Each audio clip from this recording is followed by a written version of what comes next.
छत्तीसगढ़ के बीजापुर जिले का इंद्रावती नेशनल पार्क ये इलाका माओइस्ट का गढ़ माना जाता है। 9 फरवरी को यहां सिक्योरिटी फोर्सेस टिप ऑफ मिलने के बाद एक सर्च ऑपरेशन शुरू करते हैं।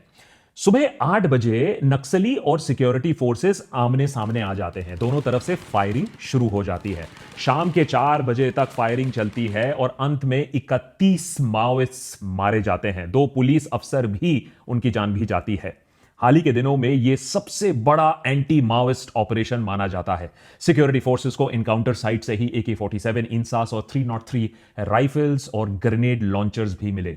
होम मिनिस्टर अमित शाह ने इस ऑपरेशन को एक बहुत बड़ा सक्सेस माना और कहा कि 31 मार्च 2026 से पहले पहले देश में नक्सलवाद पूरी तरीके से खत्म हो जाएगा। यह एक बहुत बड़ा ऐलान है। लेकिन यह पहली बार नहीं है कि किसी होम मिनिस्टर ने नक्सल्स पर एक्सपायरी स्टिकर लगाई हो। पी चिदम्बरम ने भी अपने कार्यकाल के दौरान ऑपरेशन ग्रीन हंट लॉन्च किया था। देश से नक्सलिज्म का नाम और निशान मिटाने का वायदा किया था। उसी ग्रीन हंट ऑपरेशन के एक जंगल डोमिनेशन एक्सरसाइज में मैं भी शामिल था।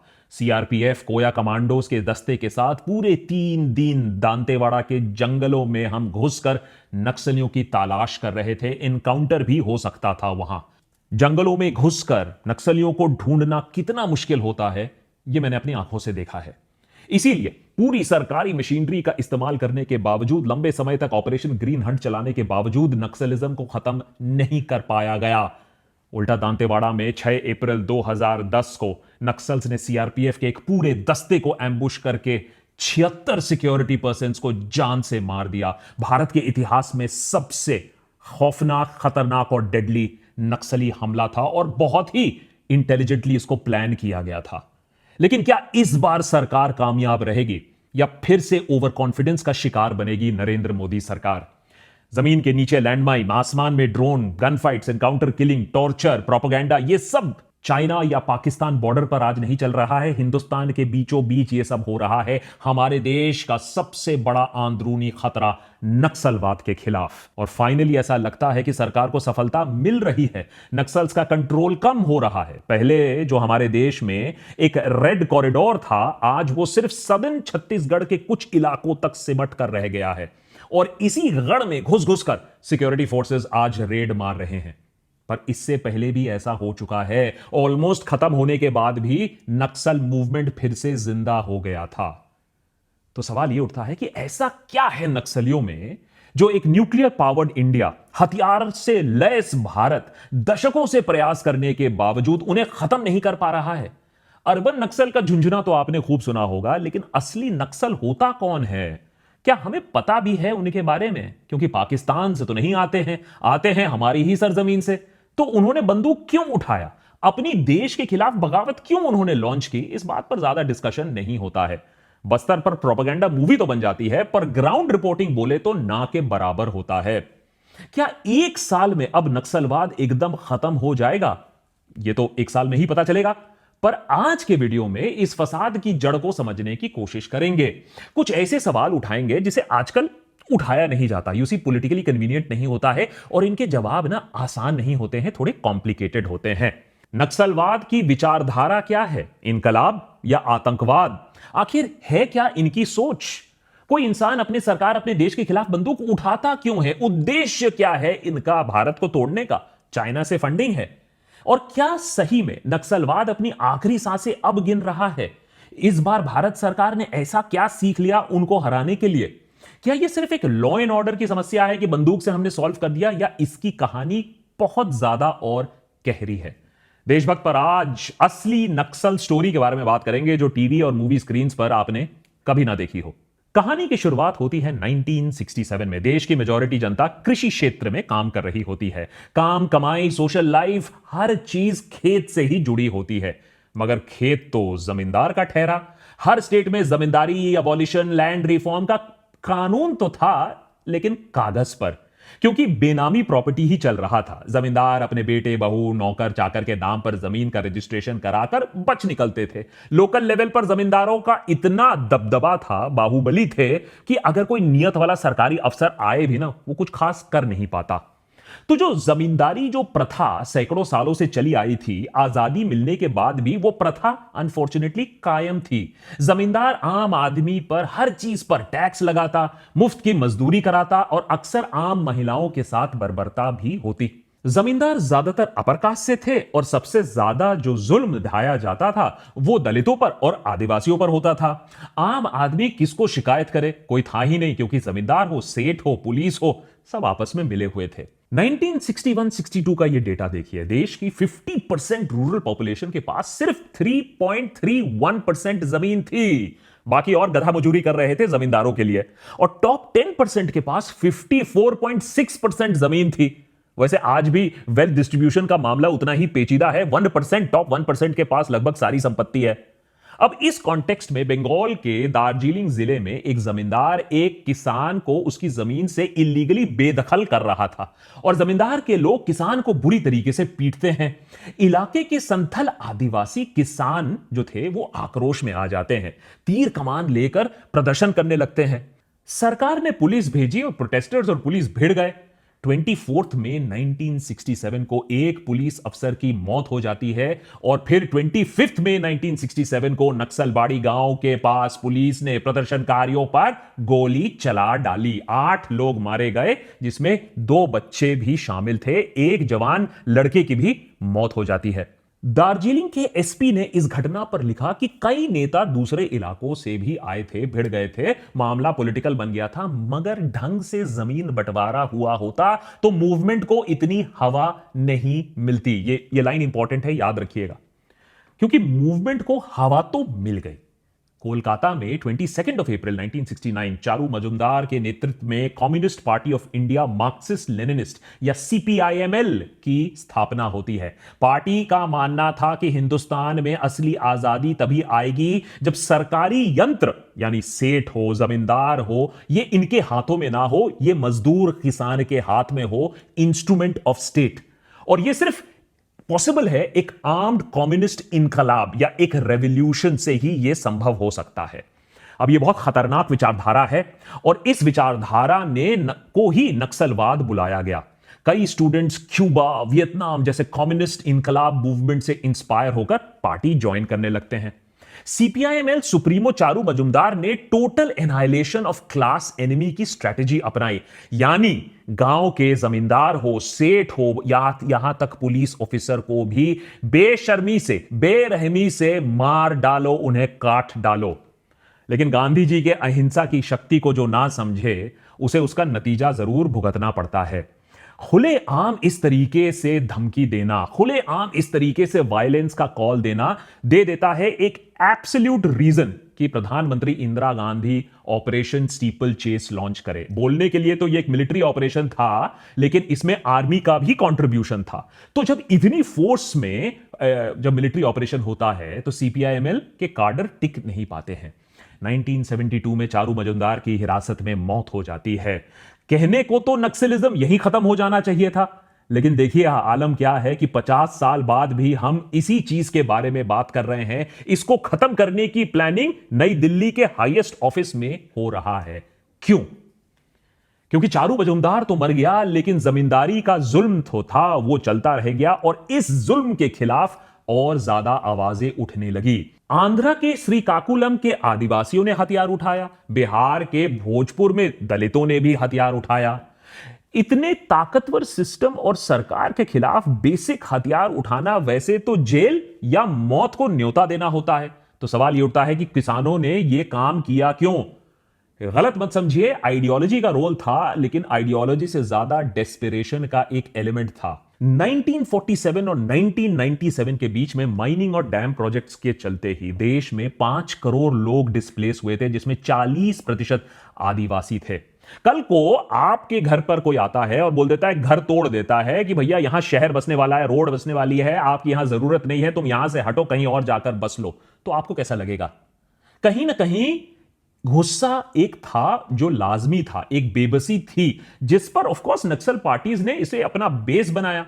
इतिहास में सब ब्लैक एंड व्हाइट नहीं होता है। लोगों का गुस्सा जायज था, सच था, लेकिन नक्सलियों ने इस जो गुस्से को अपने लिए एज अ टूल इस्तेमाल किया, यह भी सच है। समय के साथ साथ स्ट्रैटेजीज भी बदलने लगी। 1980s में आंध्र प्रदेश में पीपल्स वॉर ग्रुप की स्थापना होती है, जो टोटल एनहाइलेशन वाले पक्ष को थोड़ा छोड़ती है, वायलेंस से थोड़ा हट जाती है दूर। राइटर्स एसोसिएशन, कल्चरल विंग्स बनाए जाते हैं, गांव गांव में जाकर जमीन बंटवारा, कम तनख्वाह, छुआछूत, डोमेस्टिक वायलेंस जैसे क्रिटिकल मुद्दों के बारे में भी बातचीत होती है। अब इनका पॉलिटिकल इन्फ्लुएंस भी बढ़ने लगता है। नक्सलाइट्स और उनके सिंपैथाइजर्स को अपने तरफ करने के लिए 1983 में आंध्रा इलेक्शंस के दौरान तेलुगु देशम पार्टी के सुप्रीमो एनटीआर ने नक्सलियों को देशभक्त भी बोल दिया। एनटीआर जी में भी एक फकीरी थी। हालांकि नक्सल पार्टीज ने इलेक्शंस का तब भी बॉयकॉट कर दिया, बहिष्कार कर दिया। उन्होंने कहा कि ये सब फर्जी इलेक्शंस हैं, सिस्टम को अगर बदलना है तो हथियार तो अल्टीमेटली उठाना ही पड़ेगा। नक्सल पार्टीज के कई सारे आर्म्ड स्क्वाड्स होते थे। स्ट्रैटेजी थी कि ग्रामीण इलाकों में पार्टी को एक्सपैंड करो, जंगली इलाकों में अपना बेस बनाओ। 2004 में अलग अलग नक्सलाइट पार्टीज फिर एकजुट होते हैं और communist party of India Maoist की स्थापना होती है। मैंने सिचुएशन यहां बद से बदतर होती रहती है। आंध्र प्रदेश से लेकर नेपाल बॉर्डर तक एक रेड कॉरिडोर बनाया जाता है। पुलिस स्टेशन पर रेड होती है, एडवांस्ड हथियार इकट्ठे किए जाते हैं, डोनेशंस और कॉन्ट्रैक्टर से पैसा वसूली कर पार्टी फाइनेंसेस मैनेज की जाती है। 10,000 से ज्यादा सोल्जर्स खड़े कर दिए जाते हैं। पार्टी में स्त्री पुरुष को एक जैसा काम दिया जाता है। अलग अलग जंगली इलाकों में कैंप्स बैठाए जाते हैं, मिलिट्री ट्रेनिंग और ड्रिलिंग होती है और हर गुरिल्ला सैनिक के पास यूनिफॉर्म, दवाइयां, किताबें, एम्युनिशन, बंदूक ये सब दिया जाता है। पूरा स्ट्रक्चर बनाया जाता है। इलेक्टेड मेंबर्स, पार्टी, कांग्रेस, आदिवासी महिला संगठन, हेल्थ और लिटरेसी कैंप्स और जन अदालत, जिसमें ब्रूटल भीषण पनिशमेंट भी दिया जाता है, जिन्हें लगता है कि enemies of the state of Naxalism है। बात इतनी बिगड़ जाती है कि 2006 में मनमोहन सिंह सरकार ने नक्सलवाद को इंडिया का सबसे बड़ा आंतरिक खतरा, बिगेस्ट इंटरनल सिक्योरिटी थ्रेट बता दिया। नक्सल पार्टी जमींदारों की हत्या करने लगे, रोड कंस्ट्रक्शन तक रोकने लगे। जस्टिफिकेशन था कि बिना बंदूक के जमींदारी खत्म नहीं हो सकता है और आदिवासी इलाकों में रोड कोई विकास के लिए नहीं बन रहा है, पूंजीपतियों के माइनिंग कॉरपोरेशन के ट्रक्स ले जाने के लिए बनाए जा रहे हैं। अब ऐसे जटिल मामले को सुलझाए आप कैसे? लॉ एंड ऑर्डर का नजरिया था कि पुलिस भेजो और मामला खत्म करो, पहले लात फिर बात। सोशियो इकोनॉमिक नजरिया यह था कि मामला अगर आपको खत्म करना है तो आपको गरीबी, जमींदारी, डिस्प्लेसमेंट, उसको एड्रेस करना पड़ेगा। उसका जो नेगेटिव इंपैक्ट है कम से कम उसे कम करना पड़ेगा। 2006 में केंद्र सरकार की बंदोपाध्याय कमेटी ने भी यही कहा कि सोशियो इकोनॉमिक समस्याओं की वजह से ही लोग नक्सलवाद की तरफ आकर्षित हो रहे हैं। पर सरकार ने एक मिलिट्रिस्टिक अप्रोच ही अपनाया इसे सॉल्व करने के लिए। पुलिस फोर्सेस को मॉडर्नाइज किया गया। 1989 में आंध्र प्रदेश सरकार ने ग्रे हाउंड्स, एक जंगल वॉरफेयर ट्रेंड पुलिस फोर्स बनाया। स्पेशल फोर्सेस को तैनात किया गया, नक्सल कार्डर को चोट पहुंचाई गई। पर इसी के साथ साथ देश के कई इलाके वॉर जोन भी बन गए। Andhra Pradesh civil liberties committee ने कई रिपोर्ट्स निकाली कि पुलिस आम किसानों को या आदिवासी एक्टिविस्ट को नक्सलवादी बुलाकर मार डाल रहे हैं। पुलिस को इंफॉर्मेशन ना दो तो पुलिस टॉर्चर करे, इंफॉर्मेशन दो तो नक्सली आपको इंफॉर्मर बोलकर मार डालेंगे। भाई जहां भी हो हमेशा जैसा होता है, साधारण आदमी पिसता रह गया। लेकिन सरकार तब भी अलग अलग फॉर्मूले ट्राई करती रही। सरेंडर पॉलिसी भी लॉन्च की गई कि मेन स्ट्रीम में आए अगर आप नक्सलवाद छोड़कर तो आप पर लीगल केस नहीं होगा, आपको पैसा मिलेगा, आपको जमीन तक मिल सकती है। हालांकि वायदे ज्यादातर कागज पर ही रह गए। इस सबके लेकिन चलते सरकार कुछ वेलफेयर स्कीम्स भी लाती है और कोई कुछ तो कुछ बेनिफिट यहां मिलता है। कहीं ना कहीं इस एक्शन से असर दिखा सालों बाद भी। माओइस्ट पार्टियां धीरे धीरे कमजोर होने लगी, सरेंडर्स भी बढ़ने लगे। 2013 में मिनिस्ट्री ऑफ होम अफेयर्स ने 126 डिस्ट्रिक्ट्स को नक्सल अफेक्टेड बतलाया था। 2024 में यह नंबर गिरकर सिर्फ 38 बन गया। यह अपने आप में एक बहुत बड़ा सक्सेस स्टोरी है। पर यह जो मिलिट्री स्ट्रैटेजी है ना, गहरे जंगल, घने जंगल इलाकों में इतना सक्सेसफुल नहीं रहता है। इसीलिए आज भी सेंट्रल इंडिया में माओइस्ट पार्टी का जो प्रेजेंस है उसको तोड़ा नहीं गया है, खासकर कि साउथ छत्तीसगढ़ के घने जंगलों में। इसका एक कारण यह है कि 1980 से ही नक्सल पार्टीज ने बस्तर में अपनी पकड़ बनाई। दंडकारण्य के घने जंगलों, वो जो इलाका है, यहां पर सरकार का मिलिट्री अप्रोच बार बार फेल होता आया है।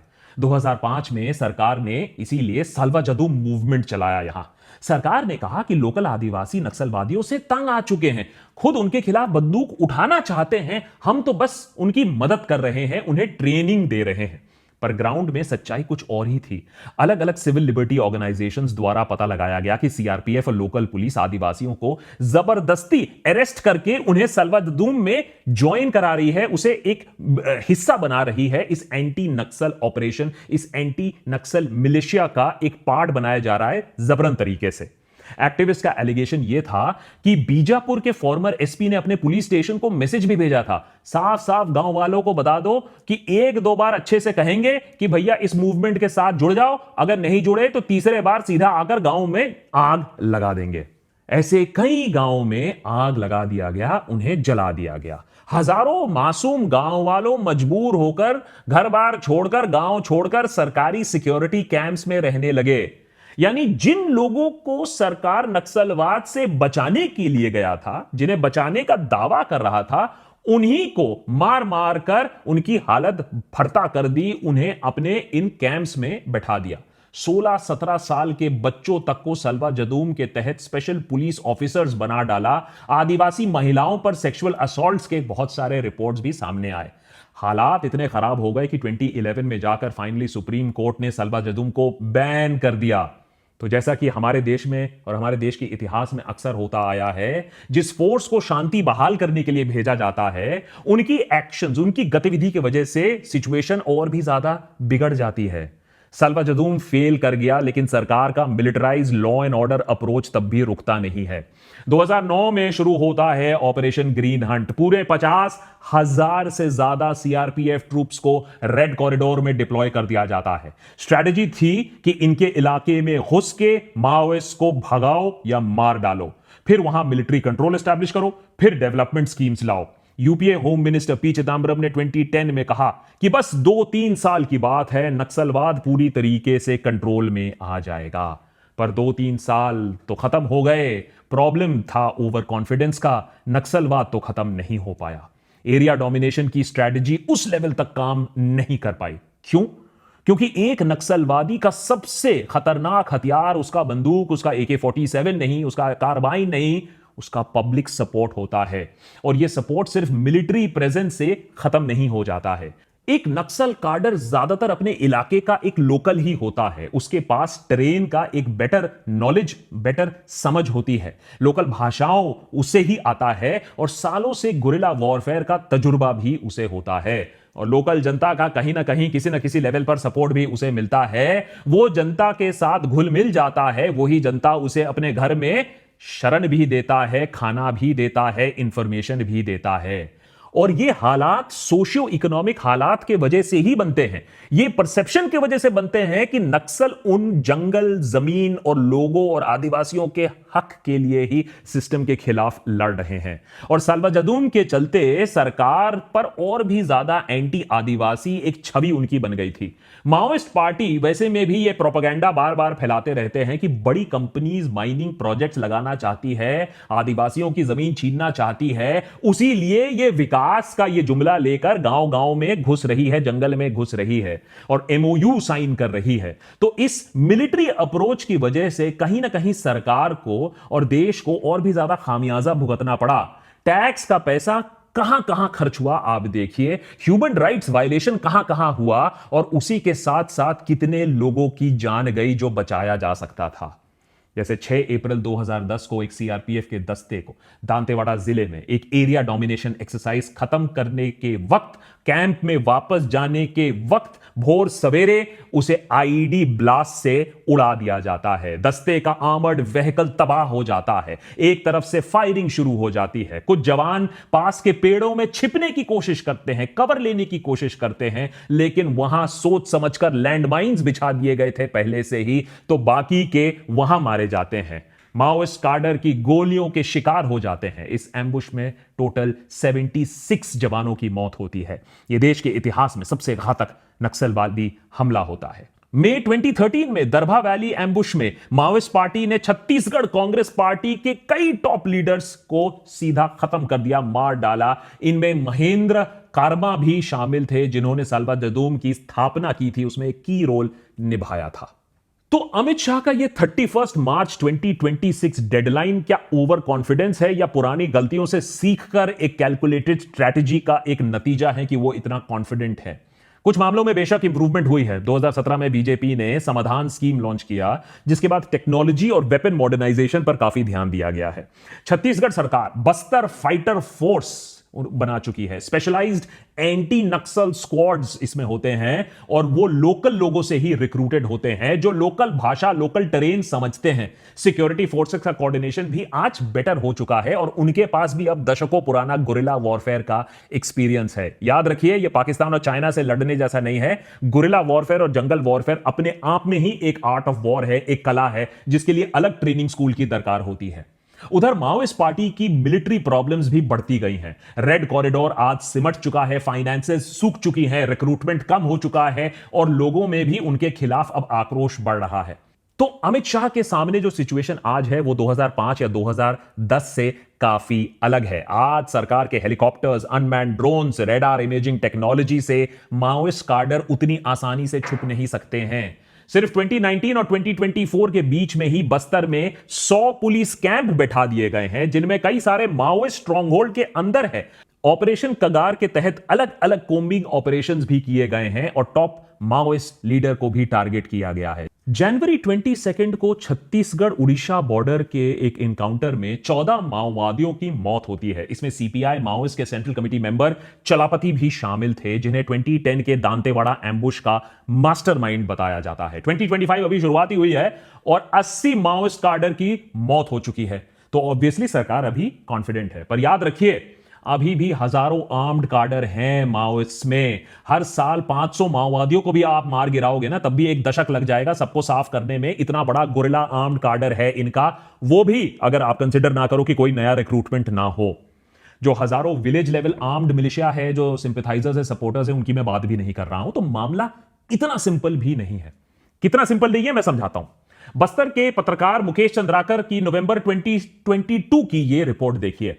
बस्तर के बीजापुर जिले में माओइस्ट पार्टी ने अपने कॉमरेड्स की याद में 60 फीट ऊंचा शहीद मीनार खड़ा कर दिया और इसी के साथ साथ पूरा मंच, पोडियम भी लगाया गया।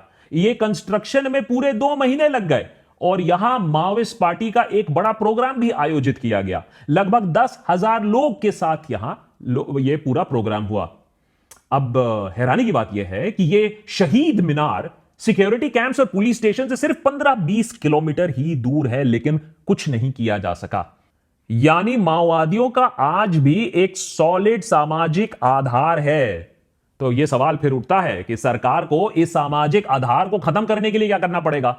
और यह सिर्फ मिलिट्री अप्रोच से नहीं होगा, इसके लिए जल, जंगल, जमीन, ये जो मुद्दे हैं इन पर ट्रस्ट बिल्ड करना होगा। जिन मुद्दों के वजह से लोग नक्सलवाद की तरफ आकर्षित होते हैं, उन मुद्दों को आपको एड्रेस करना होगा और यह आसान काम नहीं है, मैं मानता हूं। यह सरकार के लिए एक मुश्किल चुनौती है। वहीं आप देख लीजिए क्या हो रहा है। हासदेव फॉरेस्ट में अडानी को माइनिंग कॉन्ट्रैक्ट आपने दे दिया। कॉन्स्टिट्यूशन के शेड्यूल 5 का कितना पालन किया गया, लोकल आदिवासियों से कितनी परमिशन या कितनी बातचीत हुई, कितनी कंसल्टेशन हुई, यह अपने आप में एक कहानी है। एक तरफ सरकार कहती है कि नियाद एलएलआर स्कीम के तहत सिक्योरिटी कैंप्स में अब डेवलपमेंट कैंप्स उन्हें बना दिया जाएगा, माने Aadhaar card, ration card, bank account, health centre गांव गांव तक पहुंचाए जाएंगे। लेकिन दूसरी तरफ खबर यह आती है कि सिक्योरिटी कैंप्स भी कुछ कुछ जगह बिना ग्राम सभा के अनुमति आदिवासी जमीन पर खड़े किए जा रहे हैं, जो कि पीसा एक्ट या panchayat extension to scheduled area act के स्पिरिट को वायलेट करता है। पर जब मूलवासी बचाओ मंच नामक आदिवासी ऑर्गेनाइजेशन शांतिपूर्वक तरीके से इस मैटर को प्रोटेस्ट करता है, तो उन्हें माओइस्ट से लिंक होने के जुर्म में, एलिगेशन में उन्हें बैन कर दिया जाता है। तो जहां एक रोबस्ट सरेंडर पॉलिसी के जरिए नक्सल कार्डर को भी मेनस्ट्रीम लोकतंत्र में लाने की कोशिश चल रही थी, वही मेनस्ट्रीम लोकतंत्र के दायरे में जब जल, जंगल, जमीन आंदोलन को लेकर अगर कोई अपनी आवाज उठाता है, तो उन्हें आप माओवादी बोलकर जेल में बंद कर देते हो या उन्हें बैन कर देते हो। मेनस्ट्रीम मीडिया ये कुछ तो कवर करती नहीं है, वो बस वॉर ग्राफिक्स दिखाकर इनकाउंटर सेलिब्रेट करती है। आर्टिकल 14 का यह रिपोर्ट देखिए। 1 फरवरी को सरकार ने 8 माओवादियों को मारने का ऐलान किया। पर लोकल सिविल राइट ऑर्गेनाइजेशंस कहती हैं कि 8 में से 7 लोग माओवादी नहीं थे, मासूम गांव वाले थे। अब ये सही है या नहीं, ये तो पता करने के लिए एक हाई लेवल इन्वेस्टिगेशन कमेटी बैठानी पड़ेगी, पर ये परसेप्शन सरकार के लिए अच्छा नहीं है। और इन्वेस्टिगेशन छोड़िए, बस्तर में सवाल पूछना भी जानलेवा हो सकता है। 3 जनवरी 2025 साल के शुरुआत में पत्रकार मुकेश चंद्राकर की लाश एक सेप्टिक टैंक से पाई जाती है। उनको नक्सलवादियों ने नहीं, एक छोटा मोटा सरकारी कॉन्ट्रैक्टर ने मार डाला। एक करप्शन एक्सपोज करने के जुर्म में उसकी जान गई। अब सोचिए, अगर एक छोटा मोटा कॉन्ट्रैक्टर लाखों की फॉलोइंग वाले पत्रकार को, एक लोकल फेमस पत्रकार को इस तरीके से मार सकता है विदाउट एनी थॉट प्रोसेस, तो एक मल्टीनेशनल माइनिंग कॉर्पोरेशन के सामने गरीब आदिवासी क्या सोचकर अपनी आवाज उठाएगा? डिस्प्लेसमेंट, कॉन्ट्रैक्टर्स, जमींदारों का जुल्म, इस हिस्ट्री के वजह से लोग माओवादी की तरफ जुड़े, इस पूरे मूवमेंट से जुड़े। अब डर यह है कि इसी अत्याचार के चलते माओइस्ट पार्टी फिर से ना सपोर्ट गैदर कर ले। और अमित शाह के लिए यही असली सवाल है, यही असली चैलेंज है। दुनिया भर की यही कहानी है। एक आइडियोलॉजिकल गुरिल्ला मूवमेंट की लीडरशिप को मार डालने से मूवमेंट खत्म नहीं होता है, खासकर कि तब जब गुरिल्ला मूवमेंट का एक लोकल सपोर्ट बेस है, एक आइडियोलॉजिकल बेस है। उधर माओइस्ट पार्टी की भी बर्बरता कुछ कम नहीं है। उनके आईईडीज बार बार मासूम गांव वालों की जान ले लेते हैं। उनके जो कैंगरू कोड्स होते हैं, उनके वजह से लोग बिल्कुल खुश नहीं है। तो अगर ऐसा ही चलता रहा तो ये जो सोशल कॉन्ट्रैक्ट है, ये जो सोशल सपोर्ट है माओइस्ट के लिए, वो टूट सकता है। किंतु परंतु अगर भारत सरकार यह दिखा दे कि वो जल, जंगल, जमीन, इन सब अधिकारों के लिए वो सीरियस है, ये नहीं है कि वो डेमोक्रेटिक स्पेस को रिस्पेक्ट नहीं करता है, अगर ये दिखा पाए कि वो अडानी नहीं आदिवासियों के लिए जंगल का राइट्स मानता है, अर्बन नक्सल चिल्लाने से हमारे देश की समस्याएं खत्म नहीं हो जाएंगी। हां, दब जाती हैं कुछ टाइम के लिए। माओइस्ट पार्टी को अगर आप खत्म करना चाहते हो तो आपको प्रॉब्लम्स खत्म करनी पड़ेंगी। क्या फॉरेस्ट राइट एक्ट इंप्लीमेंट होगा? क्या डिस्प्लेसमेंट रुक जाएगा? मकसद होना चाहिए कि उन परेशानियों को आप खत्म करो जिसके वजह से नक्सलवाद पैदा हुआ था, ताकि किसी को भी बंदूक उठाने की जरूरत महसूस ना हो। अगर अमित शाह ये काम कर पाते हैं तो उनकी चाणक्य नीति को जनरेशंस याद रखेंगी। इतिहास में स्वर्ण अक्षरों में उनका नाम लिखा जाएगा कि उन्होंने देश से नक्सलवाद खत्म कर दिया। लेकिन अगर ऐसा होलिस्टिक सॉल्यूशन ना कर पाए तो हिंदुस्तान के बीचों बीच नक्सलवाद चलता रहेगा, मासूमों की जान जाती रहेगी।